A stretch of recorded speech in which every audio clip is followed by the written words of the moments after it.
Trend follow కాను trend set చేస్తా అన్న తన సినిమాలోని డైలాగ్స్ ను అచ్చుగుద్దినట్టు అమలు చేస్తున్నారు డిప్యూటీ సీఎం పవన్ కళ్యాణ్. రోడ్డుపైనే ప్రజా దర్బార్ నిర్వహించి ప్రజల సమస్యలు పరిష్కరిస్తున్నారు.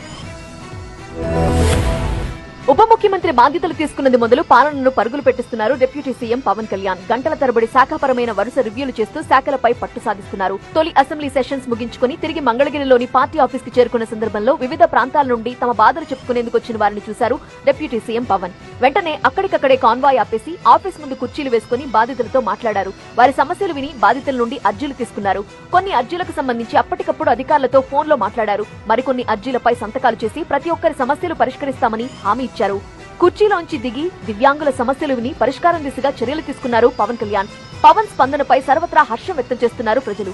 అయితే బాధితులు తీసుకున్నది మొదలు గ్రామీణ అభివృద్ధి శాఖల హెచ్ఓడీలతో తర్వాత అటవీ శాఖ ఉన్నతాధికారులతో సమావేశమయ్యారు పవన్ కళ్యాణ్. తనకు కేటాయించిన శాఖల్లో అంశాల వారీగా అధికారుల నుండి వివరాలు అడిగి తెలుసుకున్నారు. నిధుల వినియోగం, సోషల్ ఆడిట్ నిర్వహణపై చర్చించారు. అలాగే సీజనల్ వ్యాధుల కట్టడిపై సమీక్ష నిర్వహించారు డిప్యూటీ సీఎం. సీజనల్ వ్యాధులపై సమీక్షలో అధికారులను వరుస ప్రశ్నలతో డిప్యూటీ సీఎం ఉక్కిరిబిక్కిరి చేశారు.